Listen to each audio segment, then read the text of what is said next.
So hello, everyone, and I wanted to thank Idil very much for convening us today. Idil Abdillahi is generously letting me do the moderating of this video today, and the rest of the people who are on this call are going to be helping us out with a discussion around vaccine and any questions that people may have on vaccines. But before we begin, I wanted to just mention that the National Office of the Canadian Association of Elizabeth Fry Societies, of which I am the executive director, and my name is Emily Coyle, is on the traditional and unceded territory of the Algonquin Nation, which is now known to many as Ottawa, Ontario.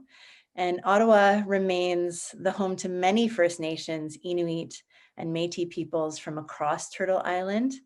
And so while our main office is in Ottawa, our work is done across the land known as Canada, and our work takes place on the traditional territories of many different nations. And I also not only work, but live and have joy on Algonquin territory.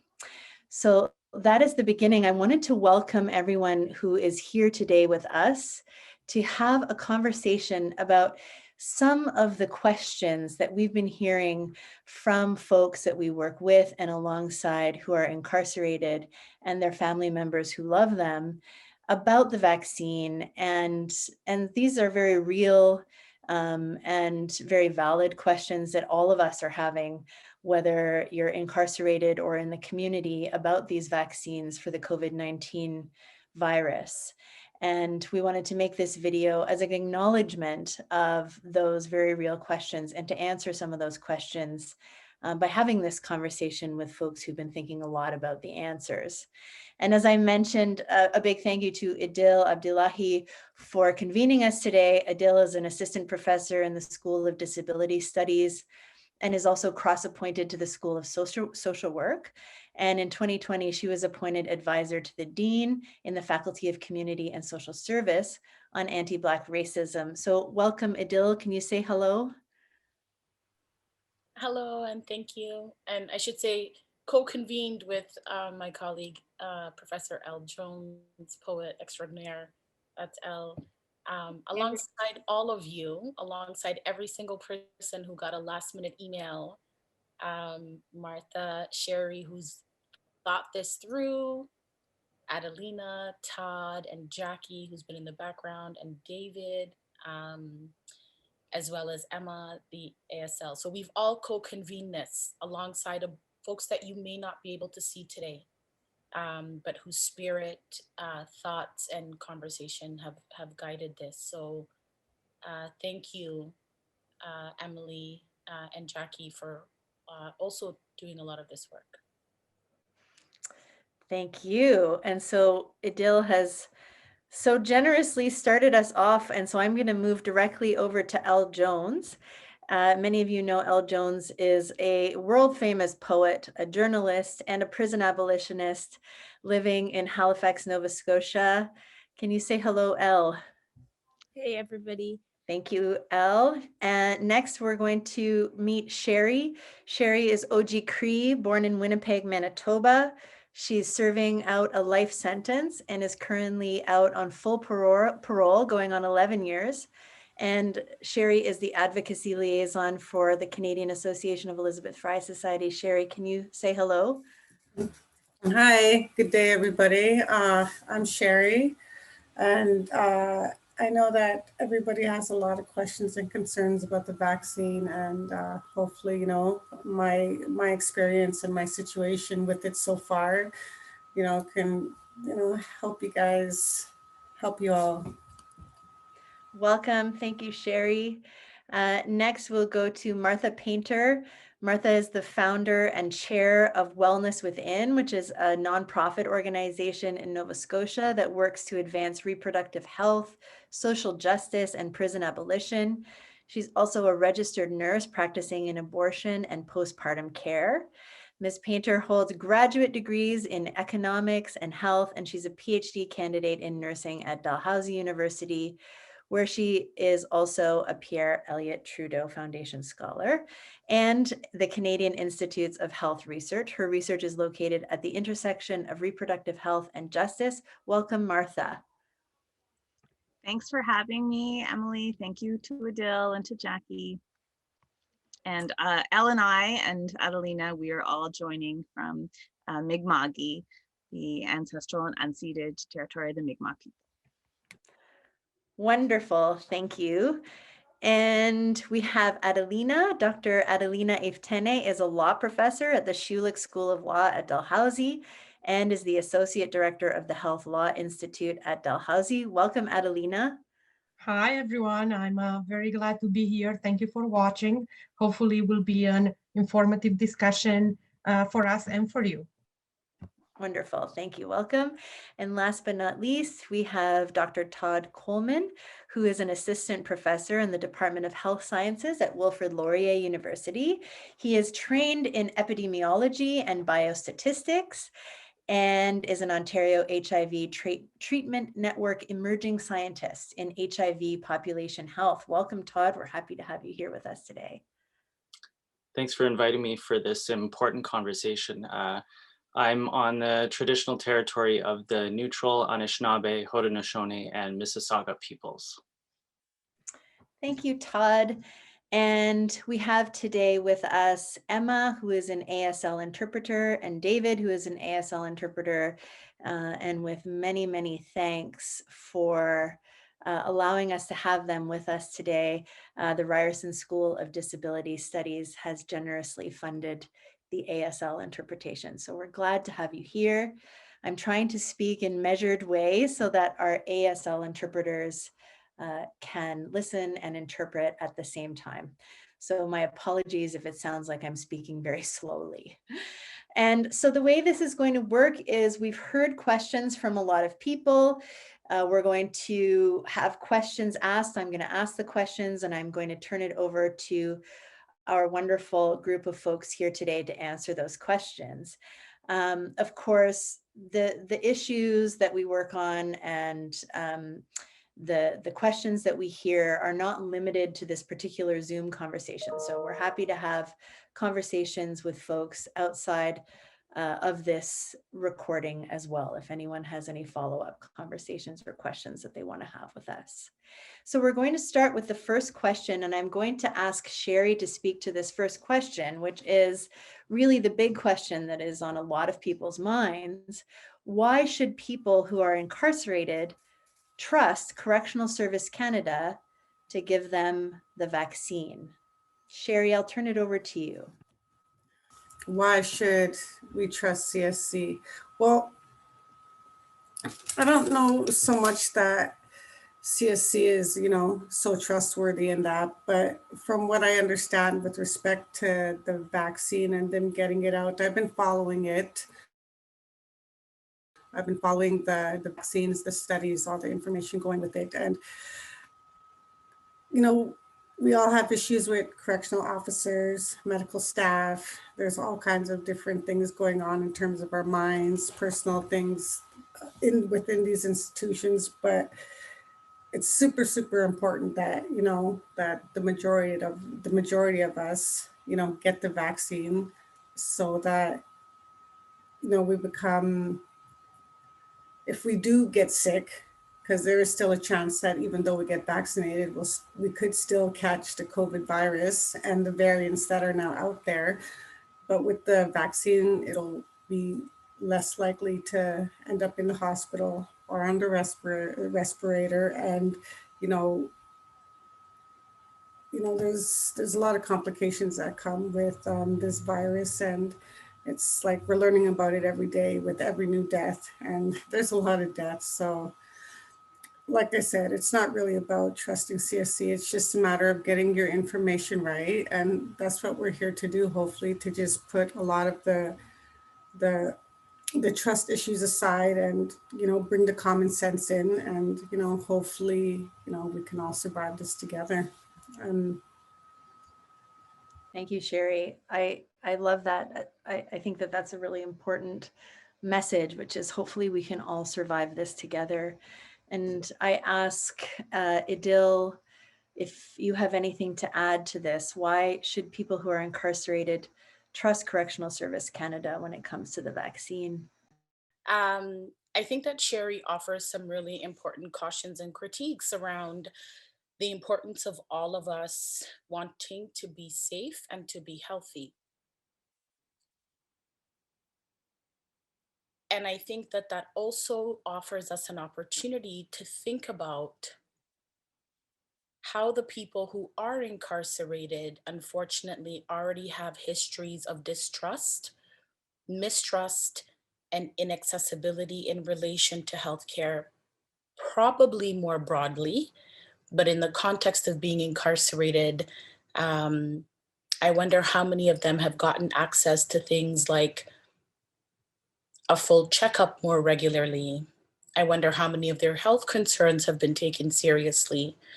I consider, whether or not people have gotten access to vitamins or non-medical or non-chemicalized interventions around their healthcare, things such as therapy and etc. And so I think that probably like everybody else, and even more so than the rest of us who are maybe, quote, in the general population, incarcerated peoples have something else at stake, which is both a need and a requirement to be safe in ways that are different from the general population, while also having to be both cautious, unsafe, and duly concerned about their treatment because of the condition of being imprisoned and being incarcerated.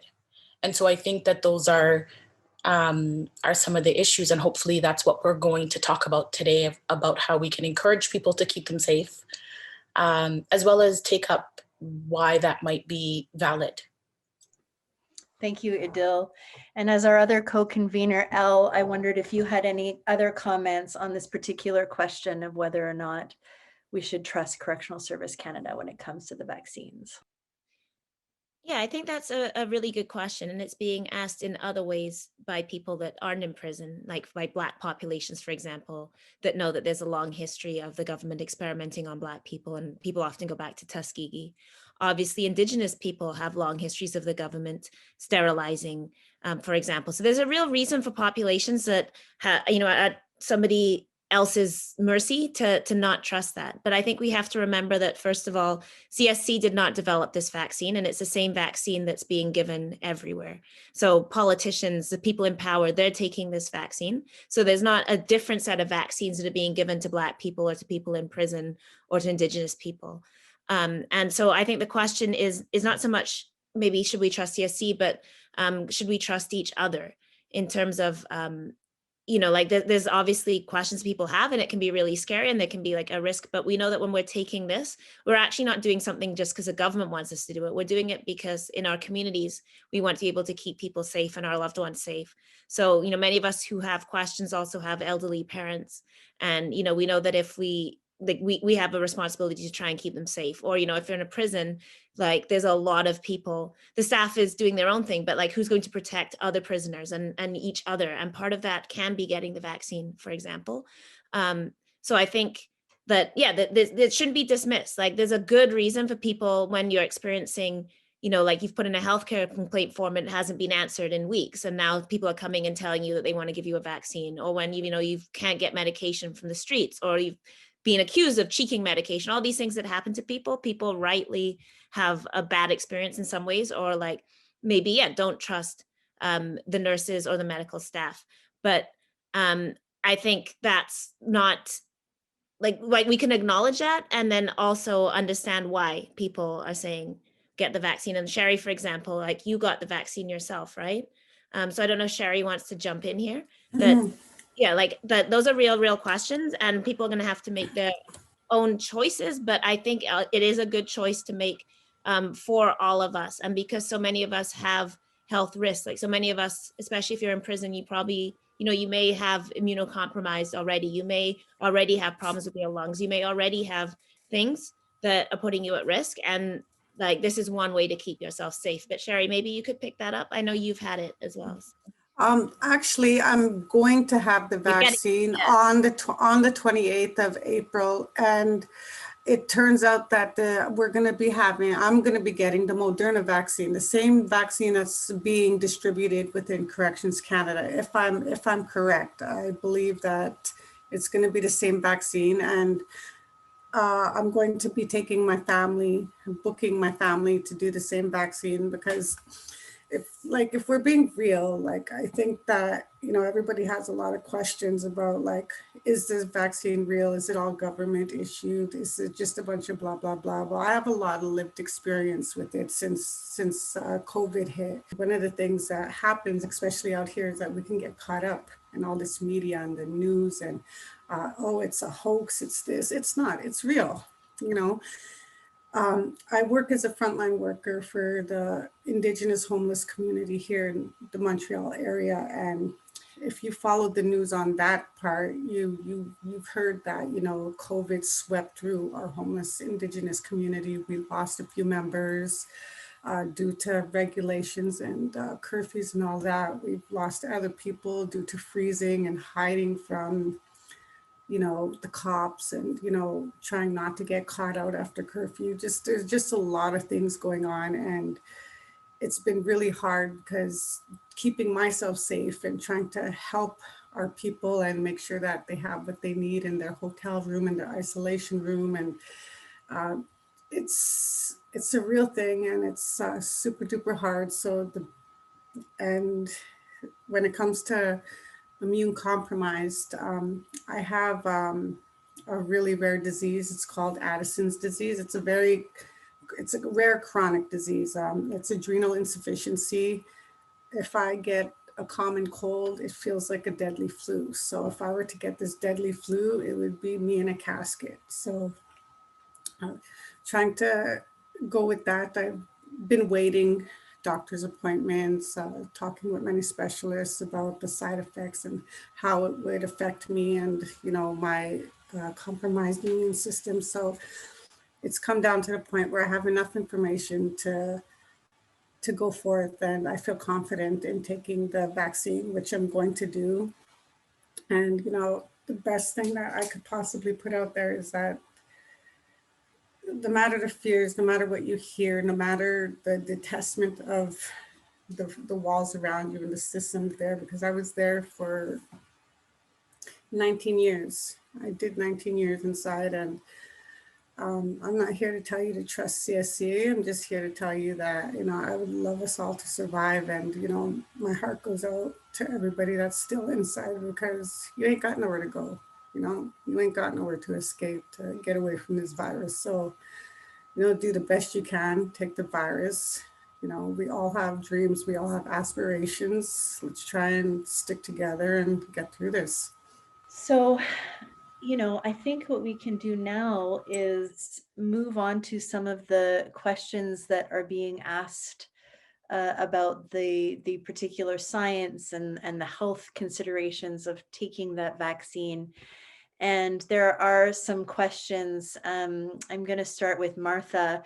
What do you think are some of the health considerations or concerns related to population health that people should consider when taking the vaccine? The incarcerated population has always been a priority population for those of us who do work in this area, because the risk is so enormous. We have seen outbreak after outbreak across the country during this pandemic. And so there's just simply is an elevated risk. It's a dangerous environment. It's a congregate living space where there's poor access to, restricted access to things you need to stay safe, to PPE, to cleaning products. So there's that. There's the context, the environment, and all the risks that environment creates, right? And then there's what people are coming to carceral facilities having already experienced in their lives. All of the incredibly disproportionate rates of chronic illness, infectious disease that people are already experiencing. And as Elle was saying, and I don't think we've talked enough about this in public discourse about the vaccine. The vaccine is really not so much about you. It's about what it does as a public health measure. And throughout this pandemic, we have refused to acknowledge that people who are in prison are the public. And to protect that public requires a collective response. And that's what vaccine science is about, that as a collective, if we work together, it sounds terribly cheesy, but truly that's how it works scientifically, that we do this for each other.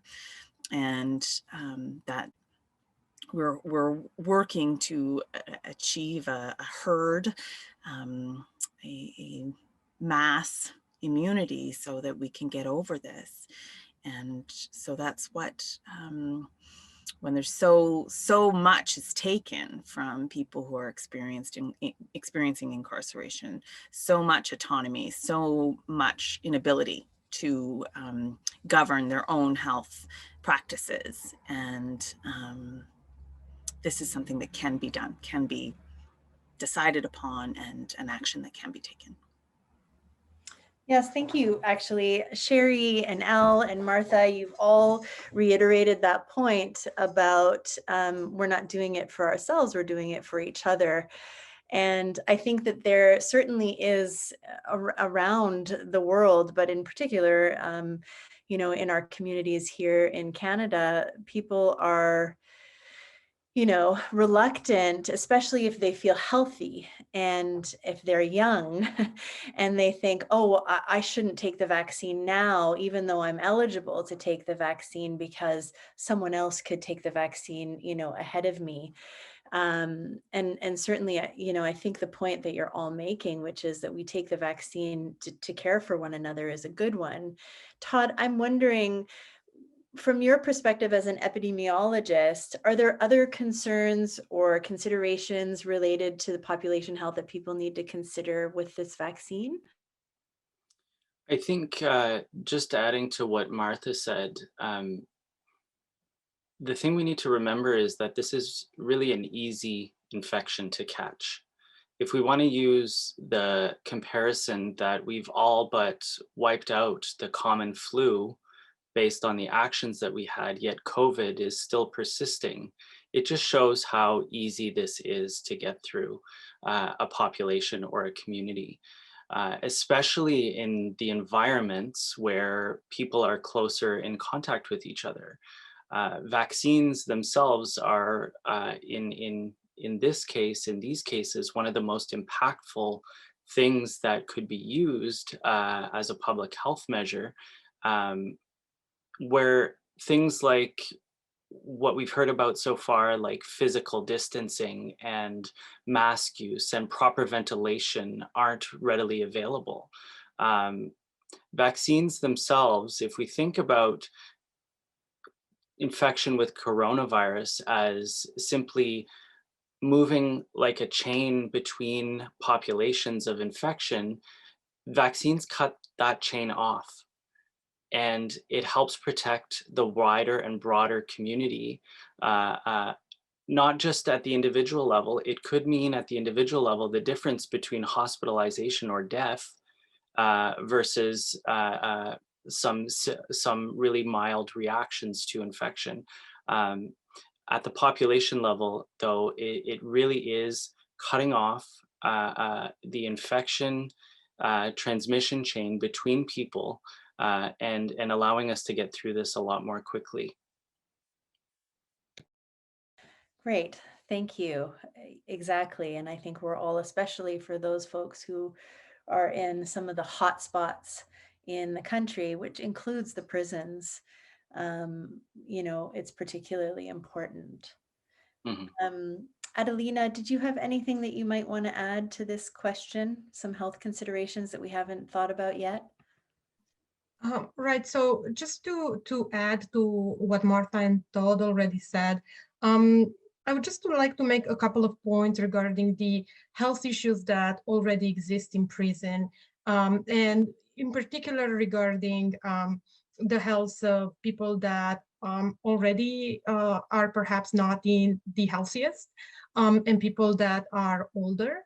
So we know, and I had the privilege of working with quite a few people that are incarcerated, and the health tends to be worse than in the community. So see a lot of health problems that are, as Martha said, chronic or acute, but also a higher degree of mental health issues and addictions. And the problem with these is that they are all, the science has shown that these are all what we call risk factors. So they are risk factors, which means that it's more likely, if you have these underlying conditions, it's more likely that you are going to catch, you're more susceptible to catching COVID-19. But also, once you caught COVID-19, as you may know, some people have, there are various forms that people make. So for some people, COVID-19 might look more like a flu. For other people, it can be deadly.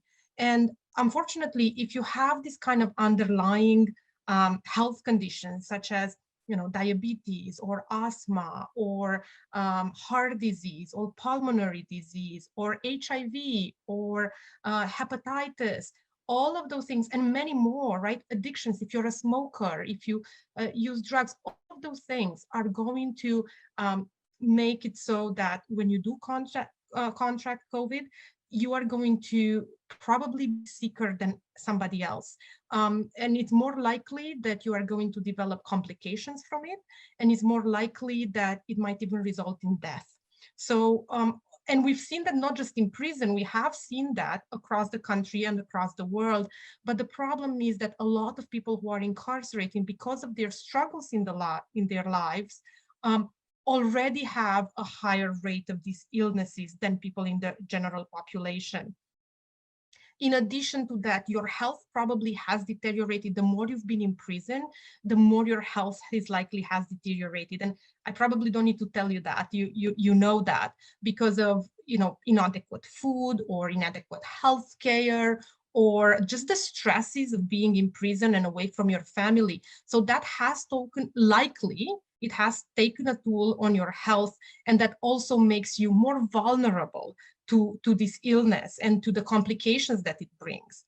If you're somebody who's over 50 in prison, 50 is considered to be, because you're in prison and because of the struggles that are in prison, you're considered to be as vulnerable as somebody who's 65 in the community.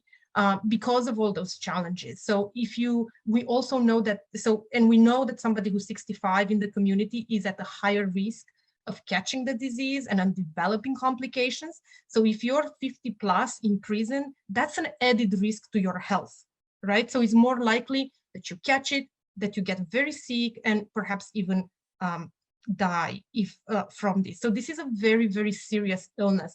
And what I would like to highlight is that you might be listening to this and saying, oh, well, at least I'm healthy, I don't have any of these conditions, I don't need to worry about it. And in addition to the fact that even if that's true, you're going to spread it around, and as Todd and Martha were saying, there is another thing that we've also seen in the community. Just the fact that you do not know that you have underlying health conditions doesn't mean you don't actually have them. So again, you're in an environment in which you didn't have access to the best health care possible. You didn't get all the checks that perhaps you needed. And there are many illnesses that don't really know, even if you did get checkups. You don't necessarily know you have them. We've seen that in the community as well. Sometimes people, got COVID and then they develop complication, and then they found out they actually had an underlying illness. So even if you think you're healthy, and by all appearances you may be, that doesn't mean you don't have an underlying illness. And I'm just saying that to highlight that you cannot take anything for granted. Everything can be, very deadly in these circumstances. So it is really so important to consider what best you can do, considering that you are in fact one of the highest risk populations or you're part of one of the highest risk populations because of your health, because of your struggles, because of the fact that you're in prison, you may be older, you are living in a congregated space, you are not having access to proper health. All of those makes you so susceptible. So please do take care of yourself. And, that's why I think that despite the fact that, there are concerns, of course, regarding, being given a vaccine in prison and, having anything into your body that's foreign, of course, those are concerns. Nothing compares to the risk that this illness poses to you specifically. And the last thing that I do want to mention is that, even if you are very healthy and you manage to, survive COVID-19 and manage to heal, we don't yet know what are the implications of this illness on individuals who survived it. It does appear that it leads to lifelong disabilities for many people, that will require long-time care. So that is going to further decrease the quality of your life, having survived it. So the best course of action is not getting it in the first place. And all we have right now to protect us from that, especially for you who are not choosing where you live, the best we have right now is these vaccines. Thank you, Adelina. A lot to consider. It's certainly something that for the last year and 3 months or 2 months since it has hit us here, that we have been all, very cognizant of the very scary repercussions of catching COVID-19.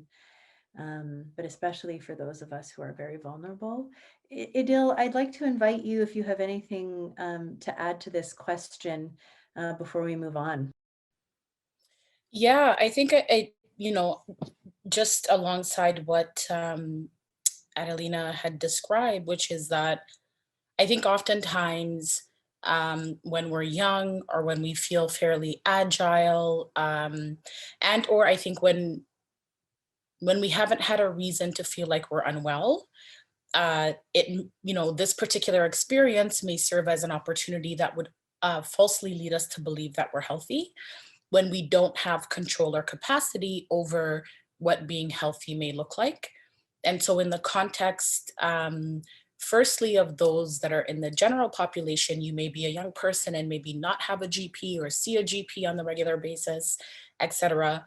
But when you're incarcerated, you may already not have regular access to healthcare. And so that assumption that you might be healthy because, you can run the track or you can go lift weights or you haven't had a cough in a while, unfortunately may not be the same as how COVID-19 can impact you regardless. And I think that more recently, what we've seen is that the vaccine is impacting younger people. And so I guess in this situation, similar to what Adelina has said is, yes, there absolutely are a lot of questions, but I think one of the ways that we at minimum can think about how we protect ourselves is to be able to have some autonomy about our own body, what we do with our body, right? And I think that's probably the only thing that I'd like to add is most of us don't have access to really good or quality healthcare. And so let's not sort of take a chance as opposed to taking the opportunity to access the vaccine, knowing that our inequity would suggest that we'd rather be safe than not, knowing that we have distrust.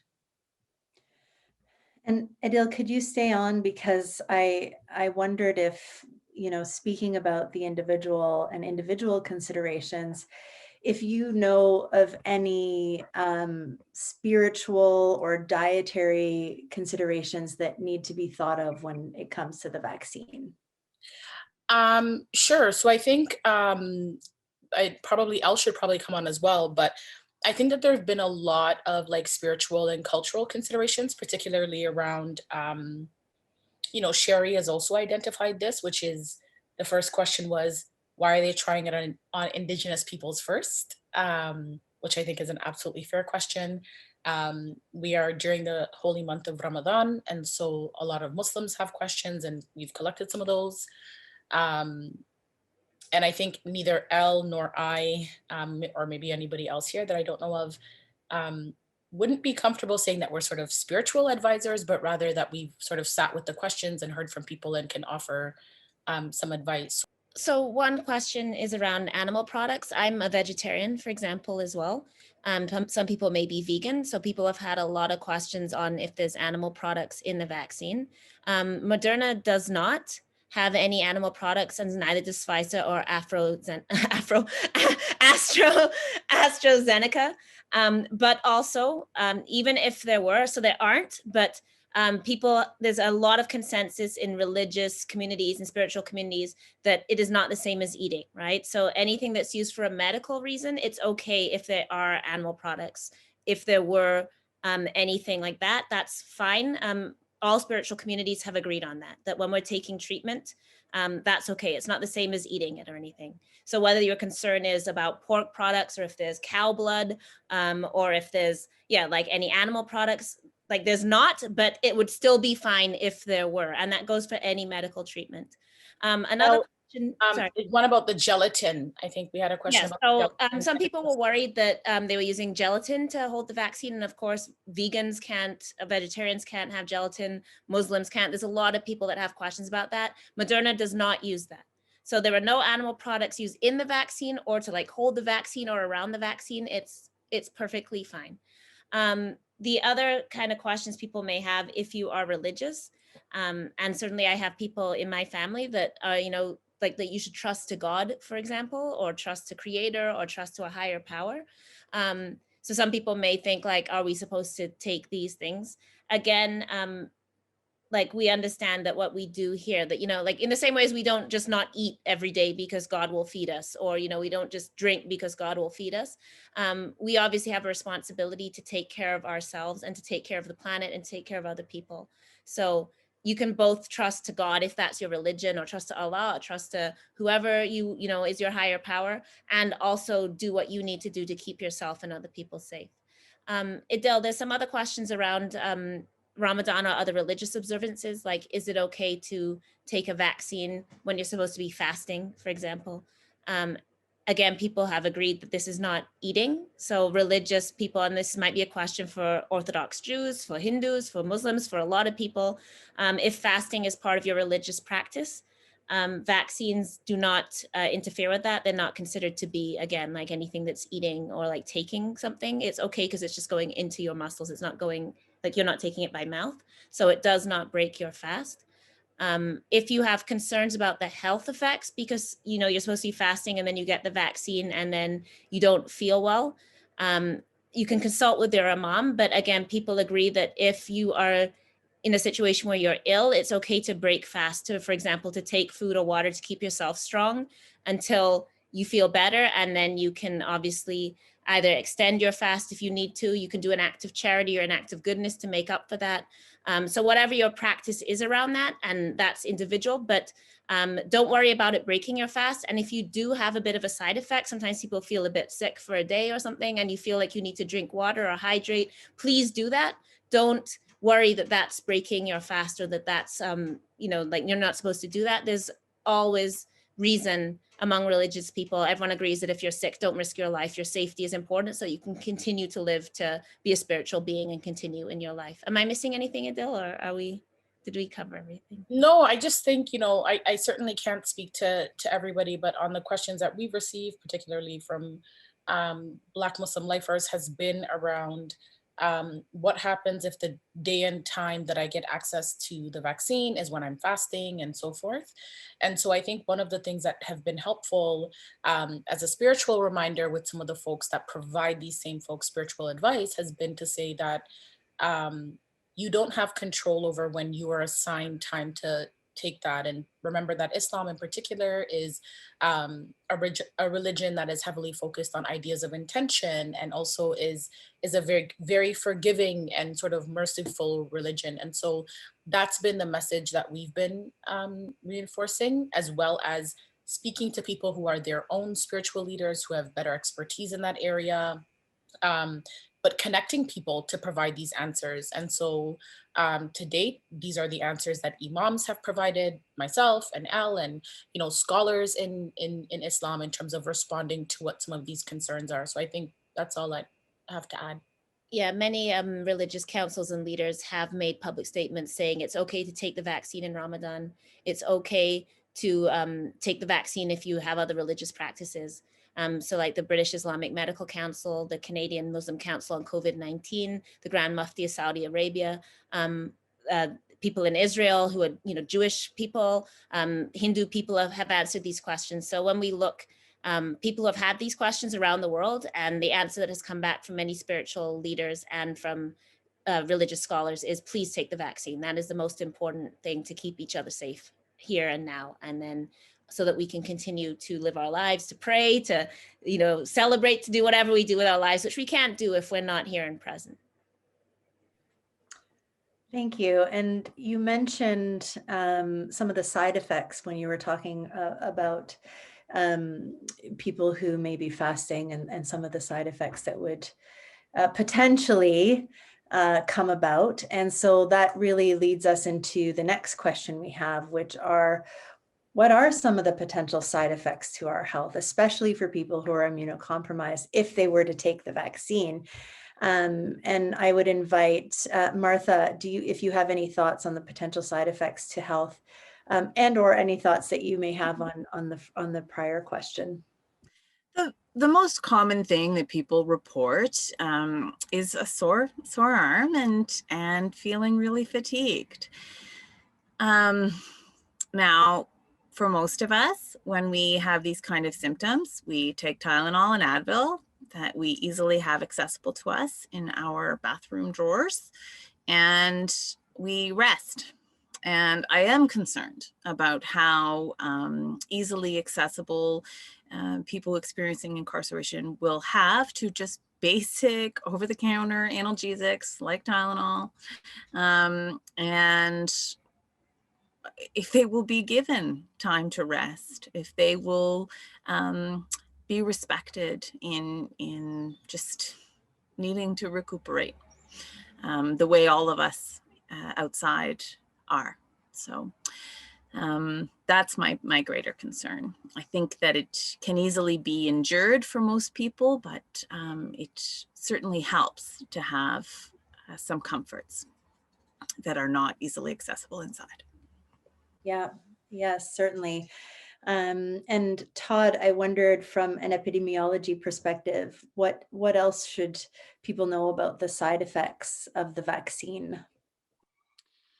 The side effects, as Martha mentioned, are pretty common to most vaccines. I think the one thing that I would want to highlight is, and this may be old news in a few weeks, but the news is highlighting the risk of blood clots for certain vaccines.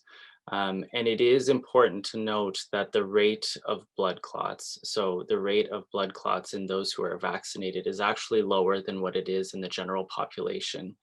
And in terms of risks, these are conversations that could be researched and discussed, if available, with a healthcare professional about what the risks are if you have immune compromised system or other things.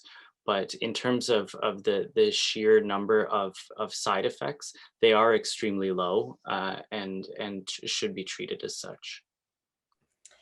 I am going to be taking the vaccine tomorrow that has the highest, I guess, the most discussion happening about the risk of blood clots. And I certainly did my research to try to find out, because, there are voices in the back of our heads, right, that say, oh, this is scary. Is there a potential that I could, be harming myself by taking this vaccine? And after doing a lot of research and talking to people who know about this vaccine, I feel very comfortable taking it now. Martha, did you want to add something? I do want to add a bit about gender, because a lot of the conversation about the blood clot risk with the AstraZeneca vaccine has compared it to the vastly higher risk of blood clot associated with oral contraceptive pills, and how normalized taking those is in our lives. That's a very gendered experience. And so, of course, I agree with Todd about the overall extremely low risk. The other thing that I wanted to mention is the breastfeeding and pregnancy issue. People need to understand unequivocally that you should be getting this vaccine. The COVID symptoms, the experience is so much harder, so much worse in pregnancy. It is very important to protect yourself in pregnancy. And so I wanted to pass that along, as well as with breastfeeding. We're seeing that breastfeeding mothers are passing on all the good stuff of breast milk, as well as of the vaccine, having been vaccinated. So the SOGC, the Society of Obstetricians and Gynecologists in Canada, recommends vaccination in pregnancy. Okay, that's really good to know. For many of the prisons that are designated for women, there are mother-child programs, and there are folks inside who are pregnant, and there are, you know, some babies inside as well who are with their moms who are breastfeeding. So I think that's important information. And for others who are outside in the community as well. Adelina, is there anything you'd like to add on this? Yes, I would just add that on the blood clot situation, because I'm sure that everybody has seen a lot of that, and that's probably at the forefront. It's probably the only reason why we are in fact talking about it to this extent, because a lot of vaccines can have very serious side effects. Even the flu vaccine every year can have very serious side effects, except they are very rare, right? And we don't even talk about those. Now there is a lot of, you would hear a lot about the side effects in the news, because this is the hot topic of the day, and the whole world is watching. To the extent to which we know so far, and to the extent to which science has been able to tell us, it does seem that actually the side effects generally are somewhat lower than with many of the vaccines that we take on a regular basis. They are not actually that common. And also regarding the blood clots, where there is a certain risk, of course there is, not only that it's lower than getting them from some other things we do, like Martha said, taking oral contraceptives, but also it's much lower than the risk of getting blood clots from COVID-19. So think of it like this.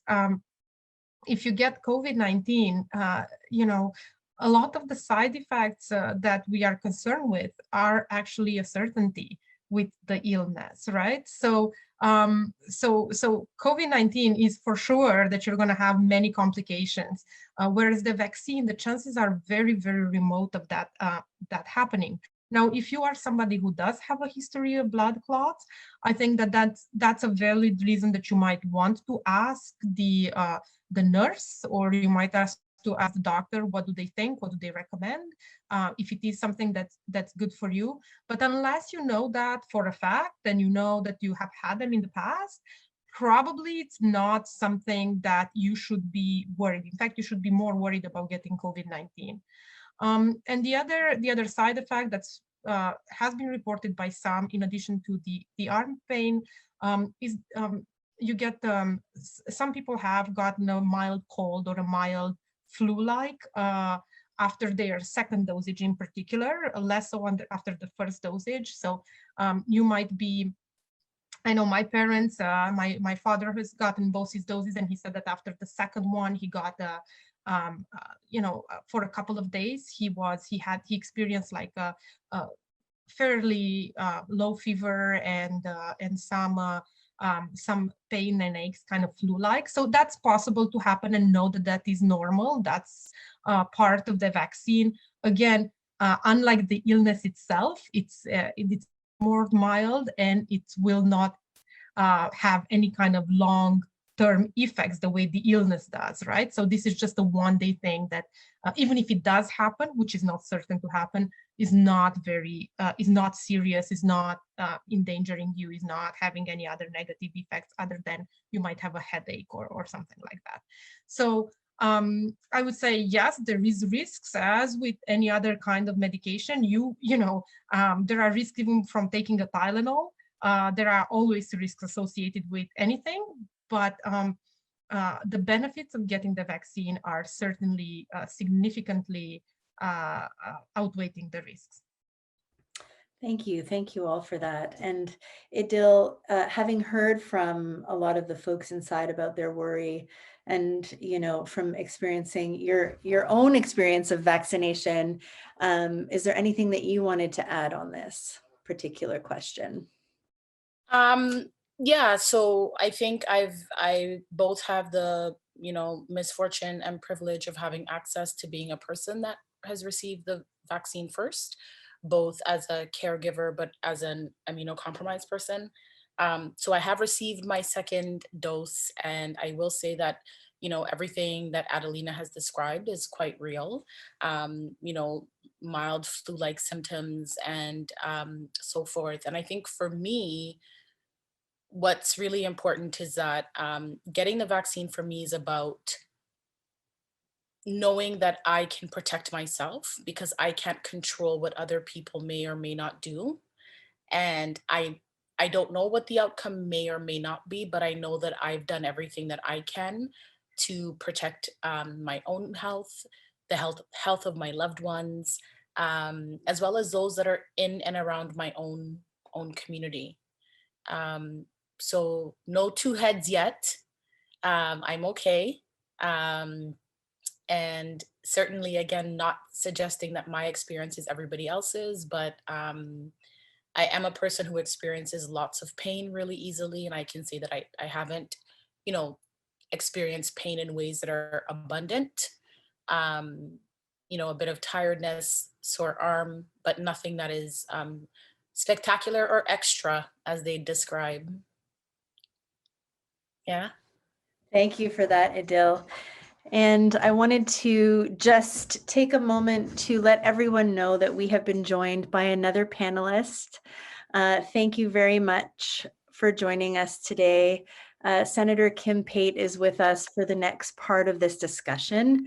Senator Pate is an advocate who has been nearly 40 years working in this work on the ground and in and around the legal and the prison systems in Canada.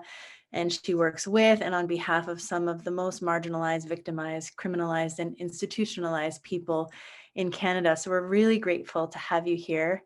Thank you very much for joining us, Kim. Oh, thank you very much, Emily. And I'm sorry I'm late, and I'm sorry I'm rushing off to a, I'm in a, anyway, but I was very pleased to be invited, and I'm very pleased that you're doing this session. It's so important.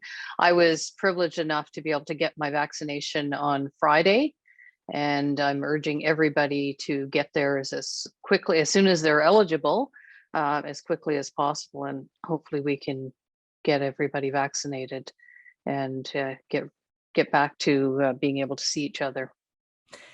That's wonderful. And thank you for telling us about your own personal experience, because I think many people have questions about whether or not you would like to be vaccinated, asking each other these things. And we've already had some discussion around this question, but from your perspective, Kim, why should people who are incarcerated trust this vaccine that is being given to them by Correctional Services Canada?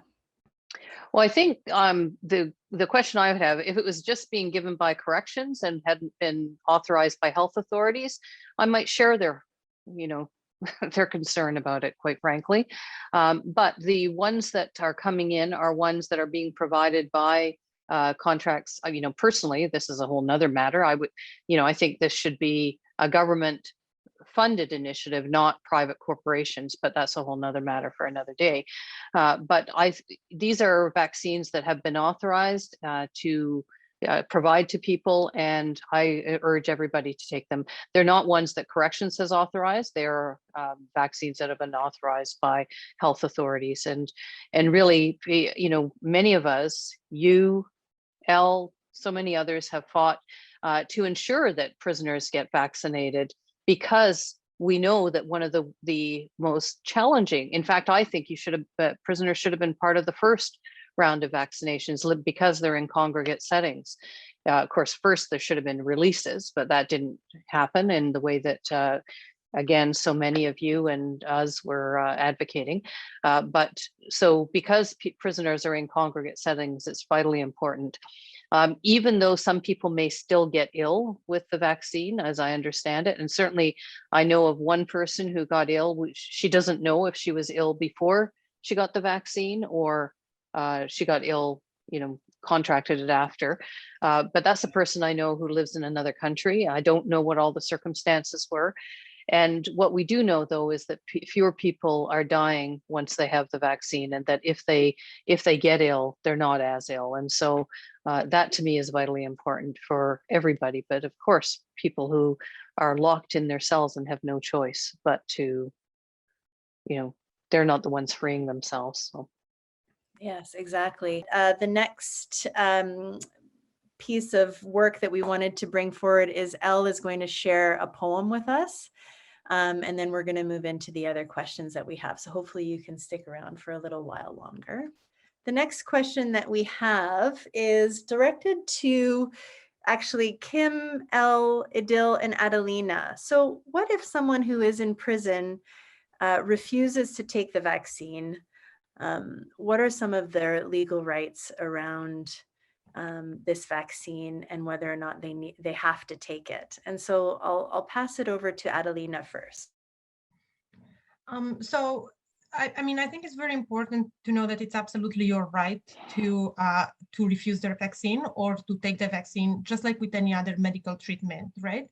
And when we talk about any kind of medication, any kind of medical treatment, any kind of vaccination, not only that you have the right to say no, but it is very important for you to understand and to ask all the information that you feel that you need in order to make an informed decision about your own health. Now, a lot of this video has been targeting this kind of information. We have tried to provide the information that we're able to provide you in order to make that decision, but ultimately you are the person who has to decide if you want the vaccine, and if that's these are the sort of the concerns that you know, are at the forefront of your mind, and that, you know, you would be resting easier if you have the vaccine. So legally, you absolutely have the right to say no to the vaccine.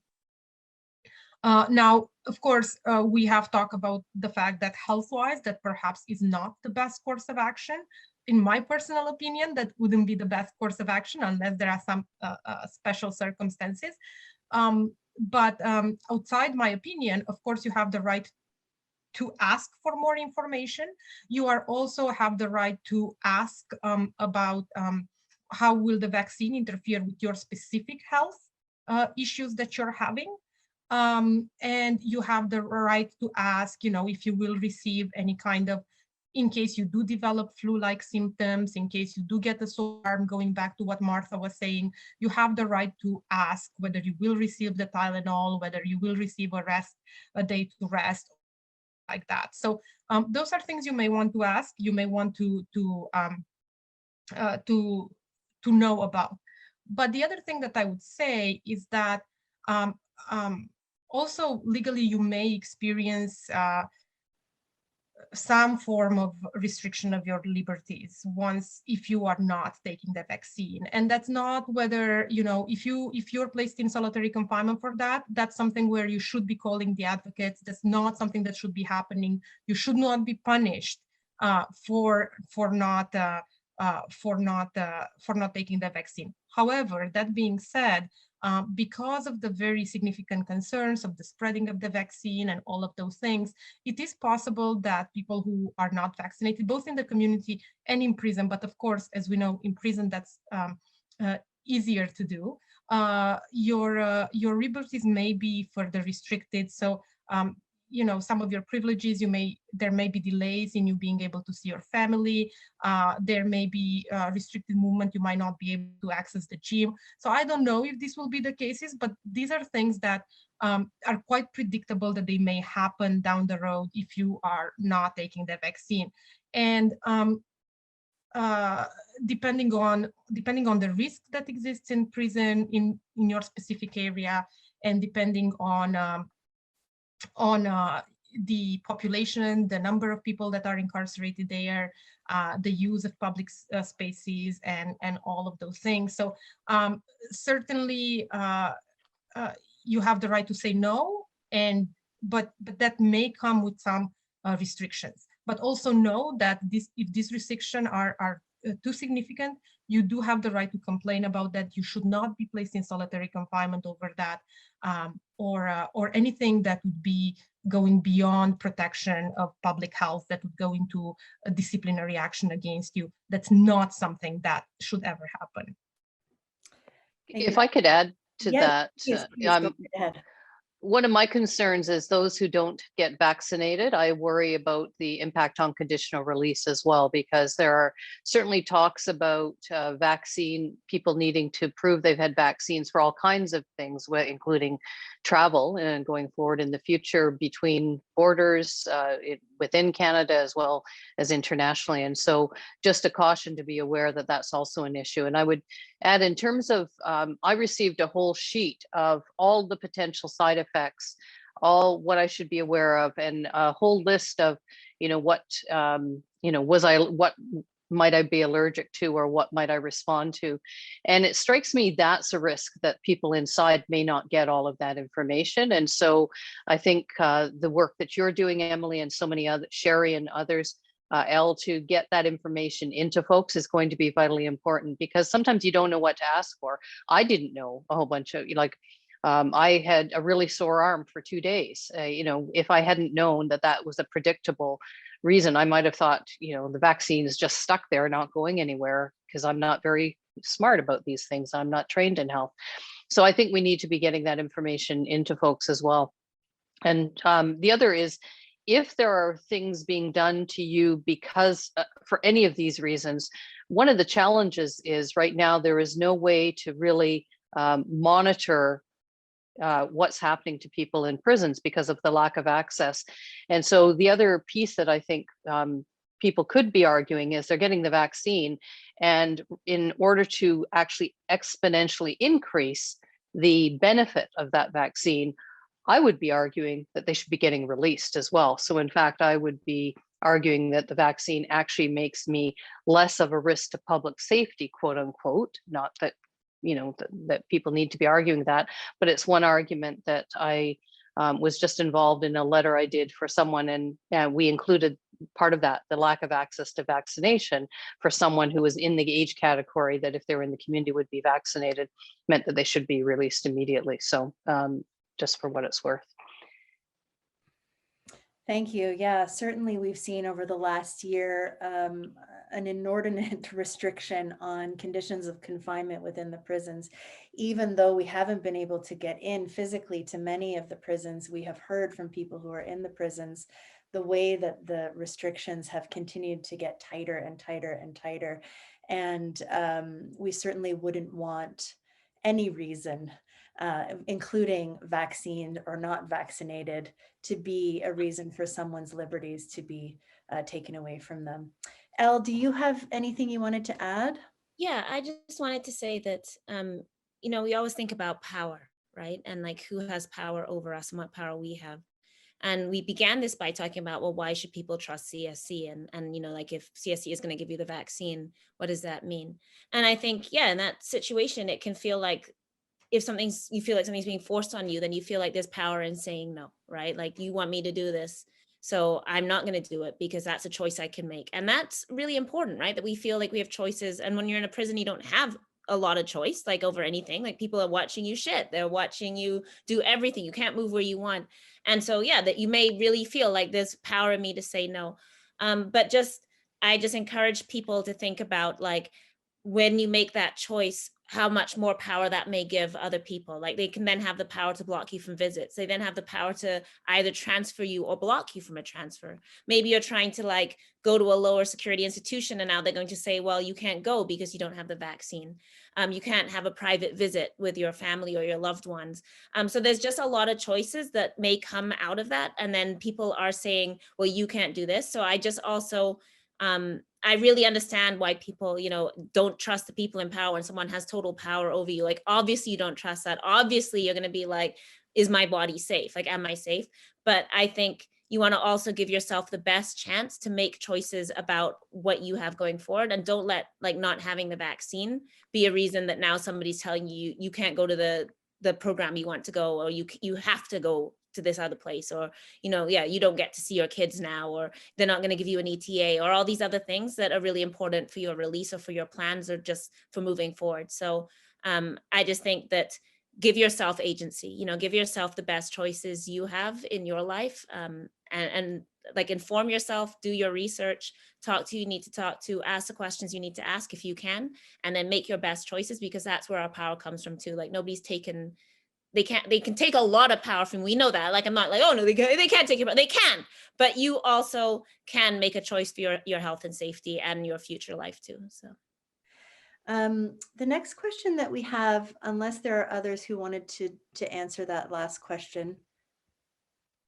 I'm just sorry that I'll have to go get back into this other meeting. Okay. So my apologies. I'm really sorry. I really wanted to listen to everybody, but thank you to all of you for all the work you're doing every day, and to all of those inside, you know, look forward to seeing you when you're on the other side, and take good care, everybody. We appreciate it. Thank you very much. Take care. Thank you. So we'll move into our next question, which some folks have already touched on, but we didn't really get into it in a really meaningful way. And so if we could really quickly discuss, why did the government prioritize Indigenous people for vaccination? And there, you know, given the historical practice of illegal activity by the state towards Indigenous people with regards to vaccination or forced sterilization, you know, there's a really real and valid distrust of government. And so there are questions that some people have around why were Indigenous communities prioritized first for the vaccination. And Sherry, do you have any comments on that first? Sorry, actually, maybe I'll go to Martha first. Martha, do you have any answer for that? Why were some Indigenous communities prioritized first for the vaccination? This, I know it seems like it could be a targeting in a very negative way, and I understand that interpretation. The Indigenous communities were prioritized because colonialism and anti-Indigenous racism for eons has resulted in a disproportionate illness burden in these communities. Indigenous people experience an catastrophic difference in life expectancy in Canada. We are all familiar with boil water advisories and extreme restrictions on access to health services, poverty, layers of issues that result in disproportionate illness burdens and therefore greater risk of COVID. So not to mention the housing situations in Indigenous communities, so-called reserves, due to restrictions in federal funding and all kinds of colonial policies. That people live in overcrowded situations and face increased risks in that way too. So due to this increased risk, it absolutely makes sense to prioritize Indigenous people. Thank you, Martha. Sherry, do you have anything to add on this? Martha actually nailed it right on the head. I was going to come in and be like, well, listen, as an Indigenous woman, my first concern upon the the headlines that we were going to be was I kind of completely forgot about all the history. I was like, why us first? Like, what's the deal? Or like, but it's absolutely true. We have many health issues just due to the way our lives were changed suddenly from being a traditional way of life to colonialism. And for example, I haven't eaten traditional meat in a few decades, almost a couple decades, and my system is so not used to it that when I do try to eat it, it goes right through me. It's just like our systems are just different from how we were originally meant to be on this earth. Our bodies have come into sickness. We've come into diseases. Like my family history has a whole history of sicknesses, cancers, diabetes, alcohol-related illnesses. So yeah, it begs to reason that it does make sense that we should be prioritized in being vaccinated due to everything that we've been, made to live without. We need it. We need the vaccine, and I'm glad that Martha answered the way she did, and thank you for that, because I couldn't have answered it any better. Thank you. Todd, did you have anything to add here? No, that was pretty specific. I just, in addition to what was said,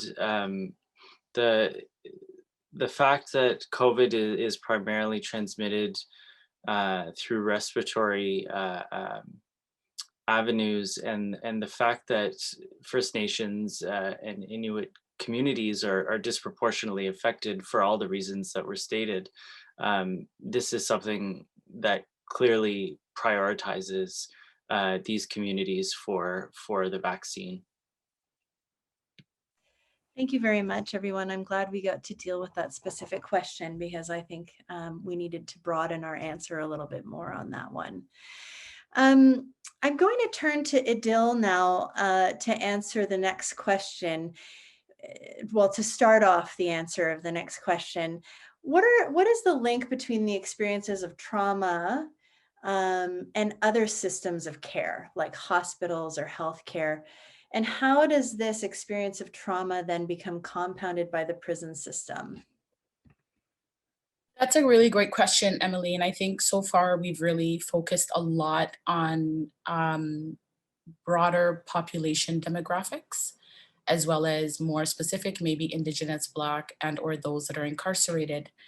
I think in the context of trauma, however, we must broaden that analysis to include women, to include non-status folks, to include folks that are queer, trans, non-binary, to include folks who have histories of trauma, those that are living with disabilities, as well as those who are MAT identified, and or otherwise have sort of contentious relationships both with care and carcerality, meaning, did you grow up in a group home? How many times have you been arrested by the police on here in Ontario, what we refer to as a Form 1? What have been your experiences regarding injections and needles? What has been your experience regarding your choice or agency regarding healthcare and access to healthcare? And so I think Sherry did a really great job of providing what that means in the context of Turtle Island and in relationship to Indigenous peoples across Turtle Island. And so I think what that reminds me of is that Indigenous peoples, Black peoples, the public, those incarcerated are also women, are also potentially non-status people, older adults, aging adults, working class people, all of whom then have different relationships to health, healthcare, our understandings and practices around what that healthcare may look like. And I think one of the things that's really important for all of us to think about, and for me specifically around what I've heard directly from lifers specifically across Canada has been, there's the agency that I have to make decisions about what I want to do. And then there are all those around me. But also, I think what Adelina said and what Martha said and Todd said and certainly Elle said and Sherry said, which is we don't know that the information is getting there. We don't know that it's getting there correctly. I've also heard quite clearly from many people that issues around literacy are huge. So because there are pamphlets, even if language has been made, quote, accessible, unquote, lay, quote, unquote, that doesn't necessarily mean that regardless that everyone has access to the same kinds of literacy. This also includes ideas around printed material in several other languages. Again, the idea that because someone is literate in one language and or illiterate in one language would make them literate in another are things I think that we need to consider. And I think the last thing that I'm going to maybe want to leave us with about these specific populations and the public, and Martha talked about that earlier. I think for me and so my work and my scholarship and research and life work is about the ways that these people who are left behind are not considered the public. And so Martha sort of earlier evocation quite quickly about the idea of the public. Well, I think the contention is these folks aren't understood as such. And so how that ends up complicating ideas of, quote, public health, unquote, right? And then how we think who gets to participate in ideas of the public, the citizen, the community, whatever, however we want to think about that. And so what does it mean for, quote, like an anti-masker at Queen Street or wherever to resist versus a person who's incarcerated? And so I think, if there's any chance that family members or those that I love that are incarcerated will hear this message, I think what I'll say is I really want y'all to think about the difference between what you want to resist and what you want to refuse, right? And so right now, what I know is I refuse to get COVID if I don't know what's going to happen and if I can't trust the government and if I can't trust, right? I'm thinking about that. And I also am simultaneously like resisting that, yeah, I can't trust anybody, right? But what I can trust is myself to make the decision to keep me safe, right? And so I don't want to resist myself and the potential for me to live, even though I may be worried, right? Because that's the option that's in front of me now. And I think that's sort of what I think about and how hard that is, particularly for so many who have, trauma-informed, related, and like predicated on relationships around health and these populations. Thank you, Idil. Elle, you've been listening to what Idil has to say on the subject of trauma linked to other systems of quote unquote care and how that's compounded in the prison. Is there anything you wanted to add? No, I think Idil said it really well, that we all have our own histories, and like we've all, especially if we felt powerless or been powerless, it can be a lot to make decisions. Like when, if you've had a bad experience with the medical stuff, if you had a bad experience with healthcare, if you've had a bad experience before you got to prison with needles or with your healthcare.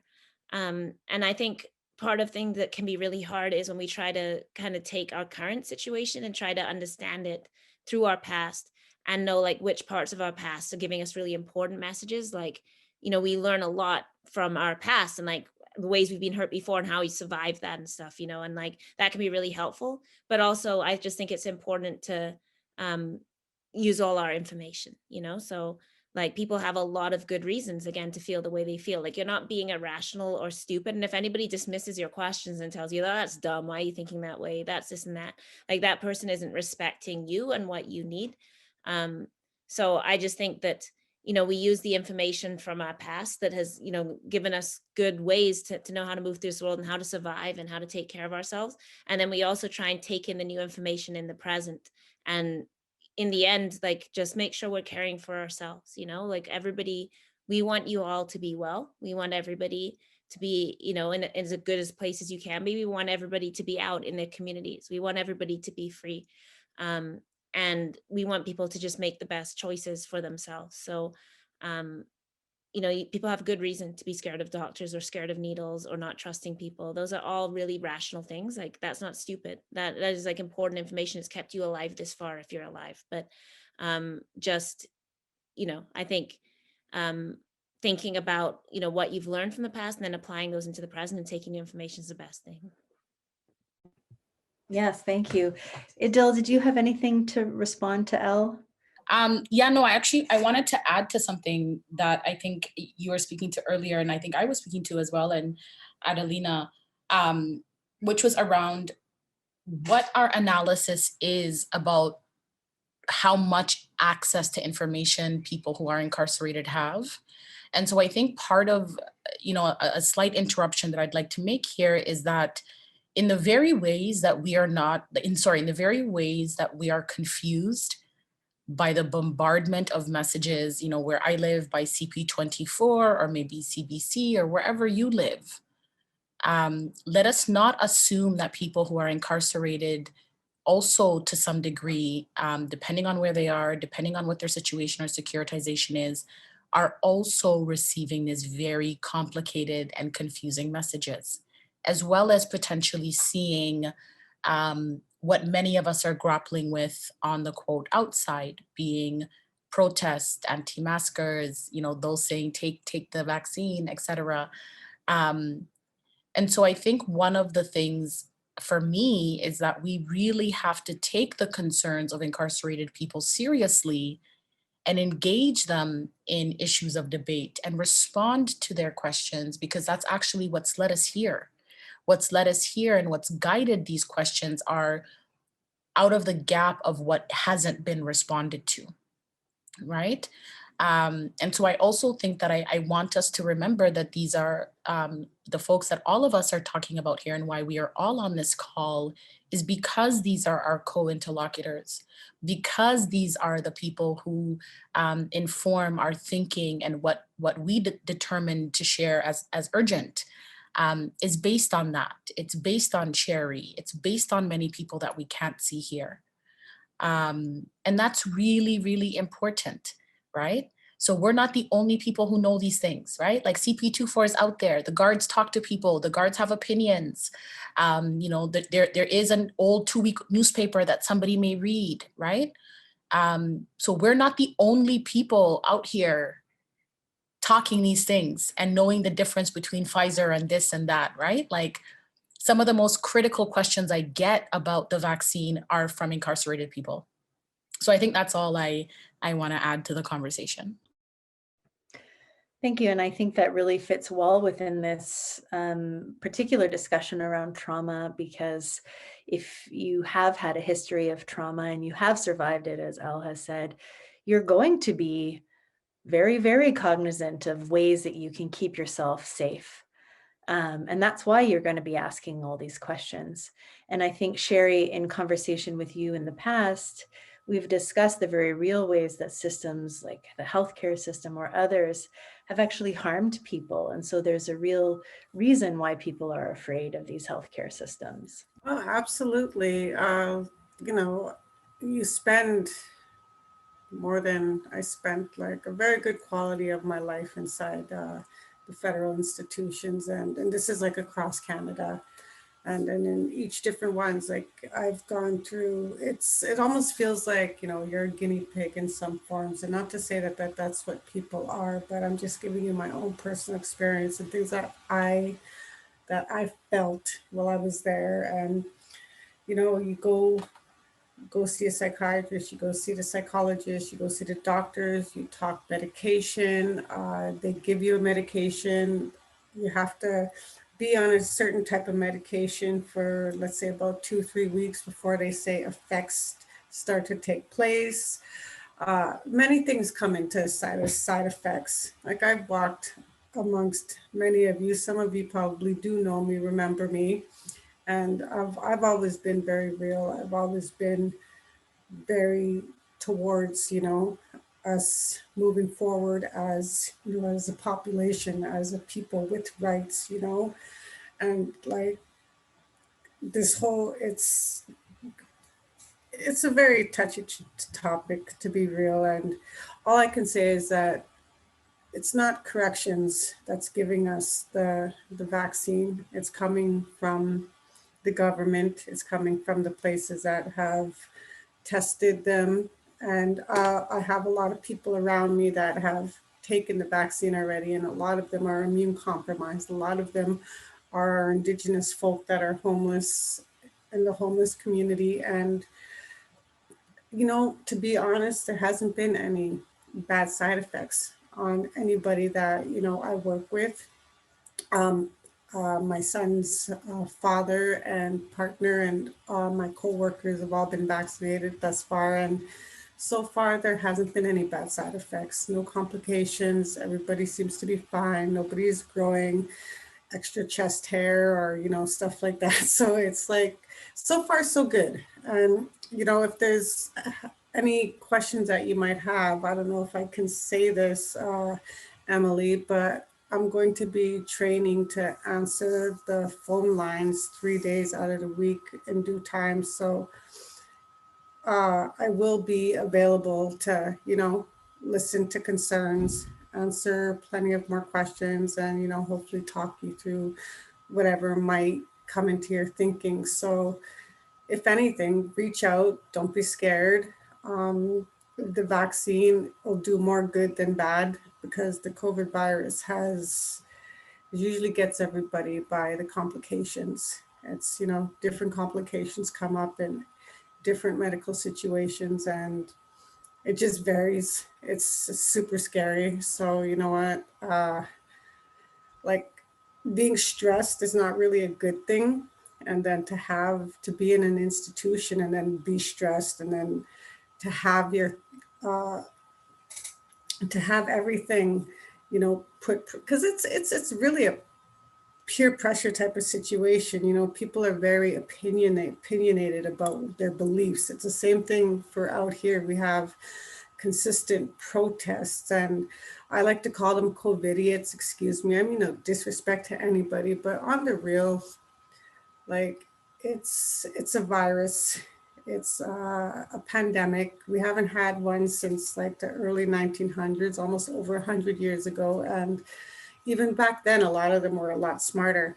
Nobody had problem wearing masks. It was law. And if we just did what we had to do, it's just one more thing that we can get past, and we could really focus on everything else that comes after it. Right now, everybody's stuck on this thing. And if we don't move past it, and if we don't try to work through it together and for each other, we're just going to keep tearing each other down. We're just going to be we're just going to be the crux of I'm kind of stuck for my words right now, but our limitations are only what we put there for ourselves. Yes, corrections is there. Yes, they have the keys and stuff like that, but it's us. We have the power to, either make our path harder or make it easier for ourselves. And by easier, I mean, just educate yourself, read, ask questions, don't be afraid. And if you don't know something, reach out. Like, I'll be on the other end of a phone line soon. So thanks for listening. Thank you very much, Sherry. And I realize that one of our panelists is also leaving us. So Martha, thank you very much for joining us and for sharing your important information with us today. We just have a couple more questions to go through. If we can move through them quickly, I think we can. One of them is, what does this mean for staff within the institutions in terms of their social responsibility or accountability in terms of taking the vaccine? And so what happens to staff if they refuse? Adelina, are you able to talk to what would happen if one of the staff or several staff were refusing to take the vaccine? What is their responsibility vis-a-vis the vaccine? Right. So I'm not, I don't necessarily know CSC specific, but I would imagine that the rules are the same as for any kind of workplace where the individual are unionized and which has certain safety rules, right? So of course, the staff members, just like the incarcerated people, cannot be forced or compelled to take the vaccine. It is, of course, up to them to whether to take it or not. However, if they are not taking it, if they refuse it, they will create certain risks associated with the contracting and the transmission of the disease. So what we see is that there is a lot of discussion right now in the community around the various workplaces and the unions, the labor unions, discussing, basically prohibiting individuals or suspending the activities of individuals who are refusing the vaccine if they are deemed to be a danger to the public health, right? So these are things that are potential. This will depend, just like the extent to which restrictions of liberty will be restricted for incarcerated people. This will also be something that will be assessed based on probably the situation with COVID and the pandemic in the specific geographic area and in the specific institution.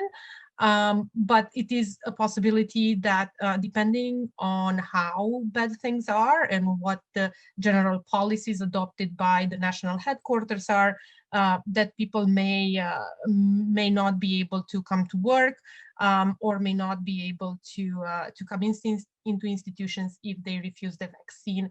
Again, this is something that that will depend on the situation. Thank you, Adelina. Did anyone else have anything they wanted to add to that question? Thanks so much, Adelina. I think Adelina did an amazing job. I think one of the things that I may just add here is just from what we have heard from the experiences of some of the folks inside, which have been, for example, that some guards have weaponized the idea of not taking the vaccine, be it true or not, perceived or not, as a kind of way of exerting power. That seems to be a very real concern. And so I obviously, part of our role here is to share what some of those concerns are from the inside. And then I think the other piece around just, hearing from people, particularly from sort of Western to Central Canada, around the lack of accountability of how COVID-19 may have entered institutions outside of incarcerated people, and how and why that's not a conversation.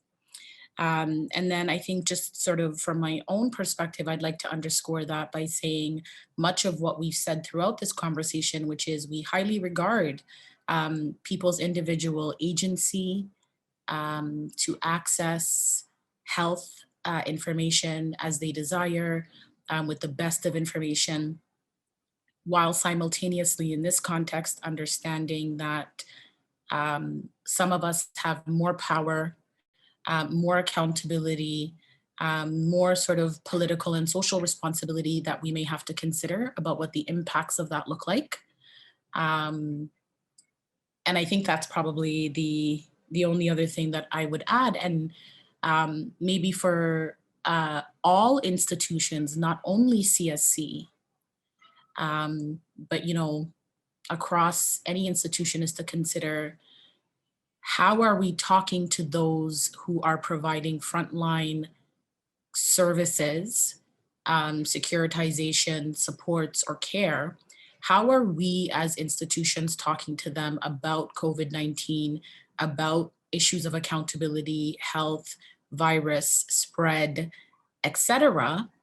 And also then how do we hold those same folks accountable for the impacts of those conversations with the most marginalized across sectors.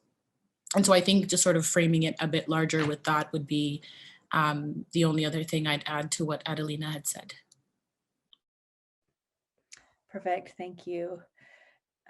I see, Sherry, that you're on video. Did you want to add anything or shall we move on? Okay, great. So we have a question about a person who is recently incarcerated at a federal prison designated for women and is being vaccinated in the prison this week, but then is going to be out on parole within the next month or two. And because Correctional Service Canada is spacing out doses, she won't receive the second dose before she's on parole. And she wants to know if Correctional Service Canada will still be responsible for providing her with the vaccine, if it will be provided by the halfway house, or if she's going to need to organize the second dose on her own. And related to that, there are questions around whether or not the vaccine will impact her need to quarantine when she arrives at the halfway house. For example, if she's had the vaccine, does she still have to quarantine for the length of time that is required at the halfway house? And so we did hear some information about that today. I can just quickly say that we know that public health will be following people as they leave the prison, so they will know that you've had a first vaccine. And when you're out into the community, whether you're in a halfway house or not, they need to be following you. They should be following you, and will follow up on the second dose. In terms of the quarantining, we don't have clarity on that question. It would depend on the region that you're in and the specific restrictions within those regions, and also the specific restrictions of each of those halfway houses or community residential facilities. That's just what I've heard. Do any others on the call have any other information that they wanted to share? Okay. I will move on to the last question, last but not least. What if I don't have documents or a health card, which is something that Elle spoke about earlier? Is there something that will prevent me from getting the vaccine if I'm on parole, for example, if I'm living in a halfway house? What if I don't have any documents to prove where I live? I will turn this question over to Adelina. So that will be a problem, and that can be a problem. I don't think that there is any kind of direct or set proper policy coming from the federal government in terms of the provinces, for that matter, in terms of how the individuals that are undocumented are going to be receiving the vaccine. So I would say, you know, the best bet is that if you are in prison, you know, that doesn't matter. So if you are in prison, the fact that you're not documented, the fact that you don't have a health card, none of those things are going to matter because you are in the custody and care of the government. You're entitled to the vaccine just in the same manner that anybody else is. So, you know you're going to be released soon, that your legal status may actually impact your vaccine eligibility, especially if you haven't yet gotten the first dose. So I would suggest that you probably should make sure that you accept the vaccine while you're in prison, because that's a clearer situation. I would think in the same manner that Emily discussed the previous question, that if you have gotten the first dose while you're in prison, probably you are going to be followed up and you are going to get your second dosage as well. I think the bigger questions will arise if you are being released before getting any of the dosages and you are not anymore in the responsibility or the care of the government, or if you are moved into an immigration sort of setting where I don't think that they have clarified yet the policies around vaccination yet. Thank you, Adelina. Any last words, Idil? I think the only other thing that I would add would be that to be really clear with folks of what, just to underscore, I guess, what Adelina and Elle had said, which is if you are in a setting, despite, so even if you don't have status, but you're in a setting where people would already know that information, but you have access to the vaccine, don't worry about that. If you're otherwise outside of what that system would be, what Elle and Adelina have said is that we are not sure. So to add to that, I think that what we would say is contact your local community, like legal aid clinic, contact anyone who within your particular community might be doing that work. And the other thing that I think I would add, just based, Emily, on what you said, is that it's curious sort of the ways in which, and this is like a larger thing for us to just be mindful of, is at least in the province where I am in Ontario, the concerns that we've had around contact tracing, the ability to do so or not, and to follow up. And so what does it mean that folks who are leaving incarceration or incarcerated within the community are contact traced easier or differently or with more rigor? What does that mean, and what does that look like? And I think that that's a point of caution for all of us. And it sounds like, again, to some degree, a point of access and continuity. So I want to hold both of these ideas. And then I think just to remind people that incarceration is not only those that are behind formal institutions, jails, prisons, etc., but that there are many people who are incarcerated within the community and whose mobility, access to health and information is limited, even though they may be living in and amongst us as, what we would define as free. And so I think just to consider what that may be like. Thank you. Yes, very good points, everyone. And so we've now come to the conclusion of this conversation, and it has been rich, and it has been eye-opening for me, and I appreciate all of your time. This has been really wonderful. Thank you again to our ASL interpreters, Emma and David, who really worked hard throughout this whole conversation. And thank you to all of the panelists, Adelina, Sherry, Todd, Elle, Idil, Martha, and Kim, who joined us for a little while. Thank you to Jackie, who's behind the scenes but has helped us throughout all of this. And we're going to end with another poem from Elle, and be well, everyone. Hey, everybody. You can see, obviously, I'm wearing a different shirt. This was not filmed at the same time as the rest of the video, but what I wanted to do is hear what we were talking about and then just like put it into a quick little poem. So here we go. How do we trust a system that makes us a victim, refuses to listen, holds us in a prison, says we're the cause of the problem and we're the symptom? My friend out on bail says he'd rather go to jail if getting the vaccine is the condition, and that's his decision. And I know why he's conflicted when history got us compromised. Indigenous women sterilized, Tuskegee airmen terrorized. Yeah, we got that memorized. Experiment then set aside, generations lost to genocide. So my people won't just get in line, wondering if all of this is by design, sitting ducks when you're confined. On the streets, the number's undefined, but we know that we're the first to die. Indigenous, Black, we're left behind, along with all the unrefined. They don't realize what we've survived in a pandemic all our goddamn lives. Health already in decline. Most choices we do not decide. When my body isn't even mine, and we know they profit every time. It wasn't us brought it to these shores. It's guards that walk it through the doors. And who suffers most? The ill and poor, who no one ever cared before. So should we trust them anymore? To fight disease, to keep us safe when some of us are in a cage? The question, should we vaccinate? And that's not for me to say. To protect yourself in your best way, but we know the wealthy, they don't stay unprotected. Trump got the best drugs when he was infected. Ask the powerful if they reject it. Hell, they gamed the system so they were selected. So who is looking after you? When 6 feet of distance you can't do, masks ain't exactly coming through, danger passing between 1 and 2, families just want to see you soon.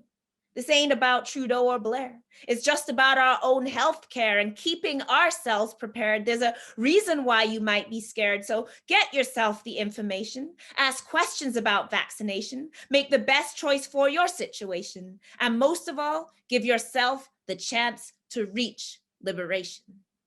Thank you, everybody.